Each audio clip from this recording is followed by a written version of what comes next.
রাতে ঘুমানোর আগে ছোট্ট একটি সূরা পড়লে 1000 আয়াত তিলাওয়াত করার সওয়াব হয়। আল্লাহ রসুল সাল্লাল্লাহু আলাইহি ওয়াসাল্লাম সাহাবাদেরকে বললেন, হে আমার প্রাণের সাহাবারা, তোমরা কি প্রতি রাত্রে 1000 আয়াত তিলাওয়াত করে কি তোমরা ঘুমাতে পারবে? সাহাবীরা কেউ ভয়ে হাত তুললেন না।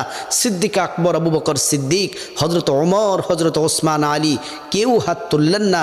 আল্লাহ রসুল সাল্লাল্লাহু আলাইহি ওয়াসাল্লাম বললেন, তোমরা কি কোরআনের সেই ছোট্ট সূরাটি তাকাসুর কি তোমরা কি পাঠ করতে পারো?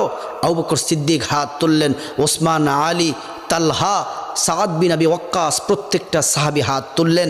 আল্লাহ রাসূল বললেন, ঘুমানোর আগে তোমরা যদি সূরাতুত তাকাসুর, আলহাকুমুত তাকাসুর হাত্তা যুরতুমুল মাকাবির, এই সূরাটি পড়ে যদি তোমরা যদি ঘুমাও, তাহলে তোমরা 1000 আয়াত তেলাওয়াত করলে যে সওয়াব হবে, এই ছোট্ট সূরাটি পড়ে ঘুমালে তোমরা তত বেশি সওয়াব পাবে। আল্লাহ তাআলা